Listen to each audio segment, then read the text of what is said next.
नमस्कार मित्रांनो, मी शार्दूल गवंडे आपल्या सर्वांचं स्वागत करतो IT मंडळ या चॅनलवर. तर मित्रांनो, आज आपण पॉलिमॉर्फिझम इन जावा हे जाणून घेणार आहोत. तर त्यासाठी पॉलिमॉर्फिझम या शब्दाला आपण पहिलं समजून घेऊया. ह्याला जर आपण दोन भागात डिवाइड केलं आणि पहिला जो पार्ट आहे पॉली, ह्याचा आपण अर्थ समजून घेतला तर पॉलीचा अर्थ काय होतो की मेनी, आणि मॉर्फिझम म्हणजे काय की डिफरंट फॉर्म्स और बिहेवियर. तर मेनी डिफरंट फॉर्म्स और बिहेवियर हे कशा संदर्भात आहे हे जाणून घेण्यासाठी आपण थेट जाऊया आपल्या IDEमध्ये, जिथे आपण दोन वेगळे फाईल्स क्रिएट करणार आहोत आणि पॉलिमॉर्फिझम ह्याला आपण समजून घेणार आहोत. सो इथे मी एक नवीन फाईल क्रिएट करत आहे. फाईलला नाव देत आहे shape.java म्हणून. ओके, सो इथे बेसिकली आपण काय करणार आहे की different shapes like circle, okay, square आणि ट्रायंगल अशा शेप्सचा आपण एरिया हा कॅल्क्युलेट करणार आहोत. सो त्यासाठी आपल्याला लागणार आहे आपली मेथड. सो आपण एक पब्लिक वॉइड इथे एरिया म्हणून एक मेथड डिफाईन करू. ओके, सो पहिला आपल्याला फाइंड आउट करायचं आहे एरिया ऑफ सर्कल. सो इथे मी कमेंटमध्ये समजून घेण्यासाठी एरिया ऑफ सर्कल असं लिहितो. अँड ह्याच्या आतमध्ये आपल्याला एस आउट आणि इथे आपण लिहूया एरिया ऑफ सर्कल इज, आणि इथे आपण कॉन्कॅट करू. सो एरिया ऑफ सर्कल आपल्याला माहिती आहे की पाय स्क्वेअर. सो पायची व्हॅल्यू 3.14 इंटू आपल्याला R square. So R into R. R म्हणजे आपल्याला radius.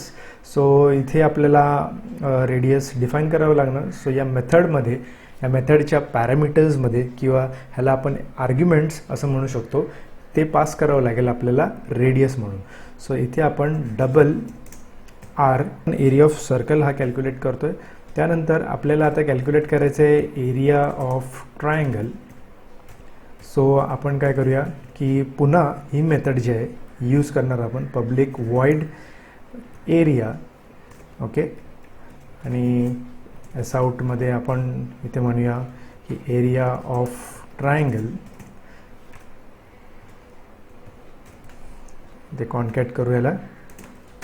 So area of triangle आपल्याला half into base into height. So हाफला आपण 0.5 म्हणून इथे रिप्रेझेंट करू आणि इथे बेस इंटू हाईट इथे आपण पास करू. तो सिमिलरली बेस आणि हाईट जर आपण इथे यूज करतो या मेथडमध्ये, तर आपल्याला ती या मेथडच्या आर्ग्युमेंट्समध्ये सुद्धा पास करावं लागेल. सो इंट बी आणि इथे इंट आपण एच असं पास करूया. सो इथे आपला ट्रायंगल एरिया ऑफ ट्रायंगल आपण कॅल्क्युलेट केला आहे. त्यानंतर आपल्याला तिसरा जो कॅल्क्युलेट करायचा आहे तो म्हणजे एरिया ऑफ स्क्वेअर. पुन्हा आपण पब्लिक वॉइड एरिया आणि इथे स्क्वेअरचा एरिया आहे आपला साईड स्क्वेअर. सो इथे आपण एक साईडसाठी व्हेरिएबल पास करू, इंट व्हेरिएबल, आणि आपला एस आउट इथे आपण लिहिला एरिया ऑफ स्क्वेअर. ओके, आपला आहे side into side. Okay, side square basically. Okay, so मित्रांनो, तुम्ही इथे जर आता ऑब्झर्व केलं असेल की आपला क्लास तर एकच आहे शेप नावाचा, आणि त्या आतमध्ये आपली मेथड आहे एरिया. जर तुम्हाला डिफरन्स जाणवत असेल की या मेथडचे जे पॅरामीटर्स आहेत, जर पहिल्यामध्ये आपण एक सिंगल पॅरामीटर पास केलं आहे विथ डेटा टाईप डबल, सेकंडमध्ये आपण दोन वेगळे पॅरामीटर इंटिजर्स पास केलेत, आणि तिसऱ्यामध्ये पुन्हा एक इंटिजर व्हेरिएबलचा पॅरामीटर आपण पास केलं आहे. म्हणजेच काय की जे आपण रिलेट करत होतो आपल्या पॉलिमॉर्फिझमच्या डेफिनेशनमध्ये की मेनी फॉर्म्स और बिहेवियर, तर या मेनी फॉर्म्स और बिहेवियर म्हणजेच काय की एक method, okay, for example area he method आहे, ह्याचे मेनी फॉर्म्स आहेत की ही जी मेथड आहे ही डिफरंटली बिहेव करू शकते based on different input parameters. म्हणजेच आपल्या एका सिंगल क्लासमध्ये, म्हणजेच same class, okay, and with same method name, okay, same method name but different parameters. Okay, parameters different आहे, मेथडचं नाव सेम आहे आणि क्लास सेम आहे. तर याच कन्सेप्टला आपण पॉलिमॉर्फिझममध्ये आपण याला म्हणू शकतो method overloading. Okay, method overloading. So ही जी एरिया मेथड आहे ही आपण इथे 3 वेळा ओव्हरलोड केली. म्हणजेच ती मेथड मी यूज केली आहे, बट त्याचे पॅरामीटर्स जे आहेत ते मी वेगवेगळे पास केलेत प्रत्येक कॅल्क्युलेशन्ससाठी. या मेथडला आपण इथे आपल्या main.java आपला जो क्लास आहे शेप, त्याचा आपण एक ऑब्जेक्ट क्रिएट करूया पहिला, आणि या ऑब्जेक्ट रेफरन्सनी आपण ॲक्सेस करणार आहे एरिया मेथड. तर मित्रांनो, आपल्याला 3 ऑप्शन्स किंवा 3 सजेशन्स इथे दिलेले आहेत एरिया या मेथडसाठी. पहिला जो आहे तो दिसतो आहे तुम्हाला स्क्वेअरसाठी, नंतर ट्रायंगलसाठी, आणि तिसरा जो आहे सर्कलसाठी.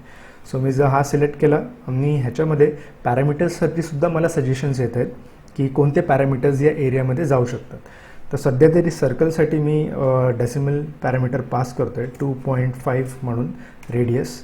ओके, त्यानंतर मी आपला ब्रेथ ट्रायंगल आणि triangle area of triangle calculate करण्यासाठी ब्रेथ आणि हाईट पास करतो आहे 3, लेट सपोज 5, आणि इथे एस डॉट एरिया माझ्या स्क्वेअरसाठी.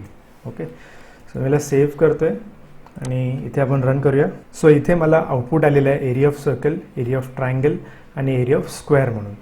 ओके, सो इथे मेथड ओव्हरलोडिंग हा कन्सेप्ट आपण इथे यूज केलेला आहे, जिथे आपण एकच मेथड आहे सेम क्लासमध्ये, फक्त त्याचे पॅरामीटर्स किंवा इनपुट व्हेरिएबल्स जे आहेत ते आपण डिफरंटली पास केलेले आहेत. सो ह्यालाच आपण इथे जेव्हा आपण पर्टिक्युलर क्लासचा ऑब्जेक्ट रेफरन्स क्रिएट करतो आणि त्याचे मेथड्स आपण कॉल करतो, तर याच कन्सेप्टला आपण इथे कंपाईल टाईम पॉलिमॉर्फिझम असं सुद्धा म्हणू शकतो. Okay, so basically compiling of program म्हणजे काय की जेव्हा आपला कोड रन होतो त्याच्या आधी कंपायलेशन नावाची एक प्रोसेस होते, जिथे कोडचा सिंटॅक्स आणि सिमॅन्टिक्स चेक केले जातात की त्याचं way of writing syntax correct आहे की नाही.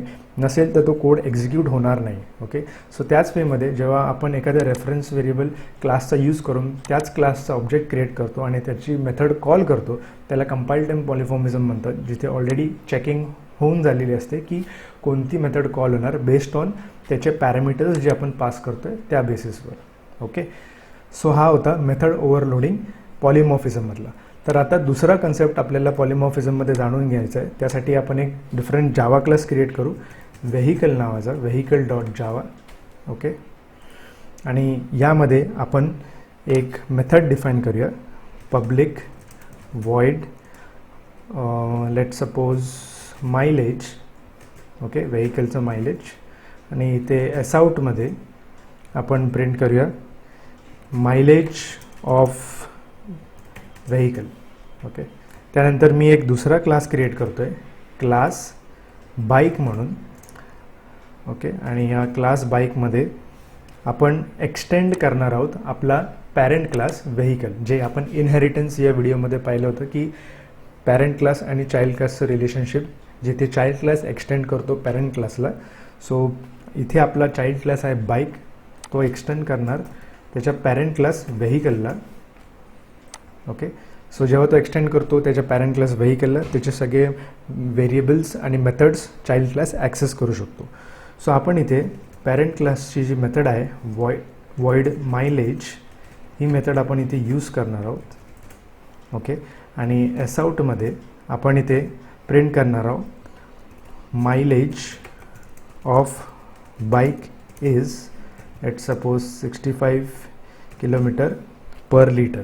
ओके, सिमिलरली आपण अजून एक क्लास क्रिएट करणार आहोत कार म्हणून, एक्सटेंड्स व्हेहिकल, आणि इथे तीच मेथड पब्लिक वॉइड मायलेज आपण एक्सटेंड करणार आहोत. आणि इथे एस आउटमध्ये आपण mileage of vehicle is 24 kilometre per litre. So इथे 2 वेगळे चाइल्ड क्लासेस आपण क्रिएट केले आहेत, बाईक अँड कार, जे एक्सटेंड करतात व्हेहिकलला. सो आता इथे आपण काय करतो आहे की मेथड जी पॅरेंट क्लासची आहे ती सेम आहे मायलेज म्हणून.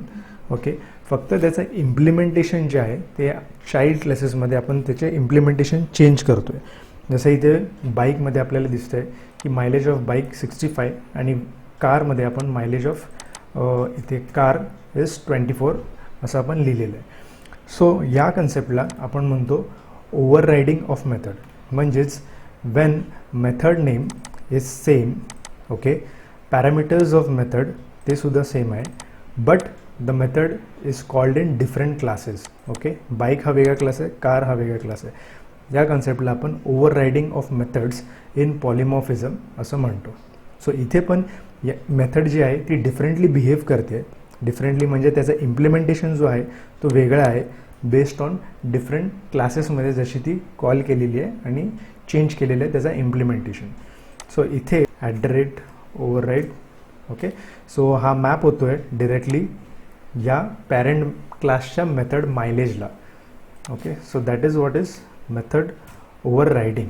सो ही जी मेथड आहे आता मायलेज ती आपण कॉल करणार आहे आपल्या main.java मध्ये. सो इथे आपण पॅरेंट क्लासचा आपण पहिला रेफरन्स व्हेरिएबल क्रिएट करणार. सो पॅरेंट क्लास आहे आपला vehicle. So v = new. Okay, तर पहिलं आपण ऑब्जेक्ट रेफरन्स क्रिएट करूया. व्हेकल v1 आपण म्हणू शकतो.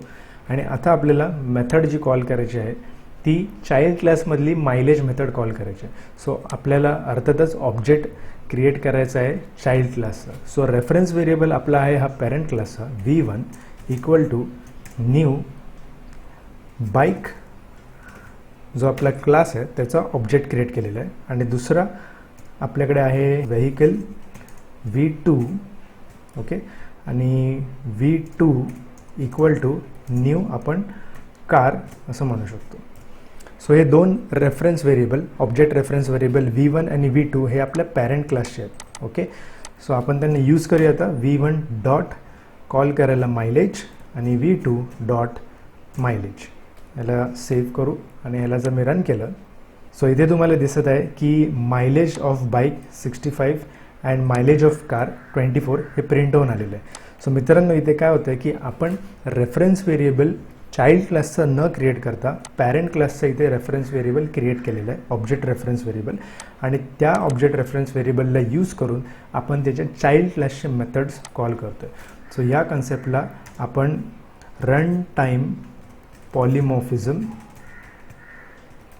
असं म्हणतो. ओके, किंवा ह्याला आपण अपकास्टिंग म्हणून पण म्हणतो.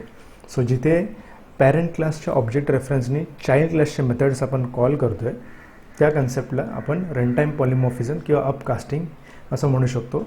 आणि जिथे ते मेथड्स कॉल होत आहेत त्या चाइल्ड क्लासमध्ये त्याला आपण मेथड ओव्हररायडिंग असं म्हणतो, कारण की इथे आपण त्याचे इम्प्लिमेंटेशन्स चेंज करतो आहे. तर मित्रांनो पॉलिमॉर्फिझम ह्या कन्सेप्टला जर पुन्हा आपल्याला एक साध्या आणि सोप्या भाषेत समजायचं झालं तर पॉलिमॉर्फिझम म्हणजेच काय की एखाद्या मेथड्सचे डिफरंट बिहेवियर्स किंवा डिफरंट फॉर्म्स असू शकतात. तर याच कन्सेप्टला जर आपण ह्युमन्सशी रिलेट केलं तर आपण असं समजू शकतो की एखादी व्यक्ती जेव्हा एखादं कॉलेज किंवा ऑफिसमध्ये असते तेव्हा त्या व्यक्तीचा एक वेगळा बिहेवियर किंवा एक प्रोफेशनल बिहेवियर असतो. तीच व्यक्ती जेव्हा तिच्या फ्रेंड्सबरोबर किंवा मित्रांबरोबर असते तेव्हा ती व्यक्ती ओपनली किंवा थोडा अजून फ्रेंडली असते, एक वेगळा बिहेवियर असतो.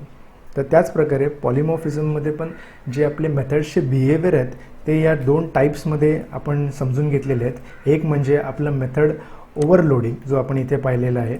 ओके, आणि दुसरं म्हणजे आपलं मेथड ओव्हररायडिंग.